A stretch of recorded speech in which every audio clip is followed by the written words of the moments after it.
તો જોશના અત્યારે હે ને ભાઈ બધું ઢાકે, કેમ કે વરસાદ આવવાની ફૂલ શક્યતા. કાં જોશના આગાહી હતી કે તો ભાઈ સારો હે કચ્છમાં વરસાદ થઈ ગયો, ફૂલ ચોમાસાની ઘડે વરસાદ પડ્યો છે. તો ભાઈ જોશનાએ તો ક્યાંક ન્યૂઝ જોઈ લીધા, મને તો કાંઈ ખ્યાલ નથી. પણ અત્યારે તો વાતાવરણ જો આમ કેવા વાદળા એકદમ થઈ ગયા છે, તો બધી જેટલી સારો છે ભાઈ પછી ખવડાવવું કાં આપણે. તો એ માટે થઈને આપણે આગાહી ભાઈ છે ને આંબાલાલ કાકાએ તો નથી આગાહી કરી હતી. આજ કેટલી તારીખ છે? 23 તારીખ છે. તો કાંઈક 25-26 હતી ને બધાના લગ્ન બગાડે નહીં તો સારું કા. પણ ભાઈ કુદરતની આગળ કોઈનું હાલતું નથી ને ક્યારે હાલવાનું નથી ભાઈ. એ તો જે થવાનું છે એ તો થવાનું છે.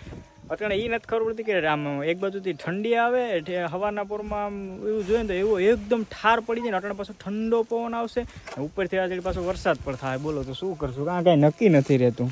બધું આવશે, વરસાદ આવશે ને ઠંડી આવશે ને ગરમી આવશે ને બધું એક આવે. જોશના હશે ને બધી ઢાંકવા લાગું. બાકી ભાઈ તમારે કોઈને ત્યાં વિડીયો જોતા હોય કહેજો વાતાવરણ કેવું છે, વરસાદ પડ્યો કે નહીં ને, કે અમારે જેવું આવું ઢાકલું થઈ ગયું છે એકદમ મસ્ત મજાનું. જો ગામડાનું વાતાવરણ છે અત્યારે. જો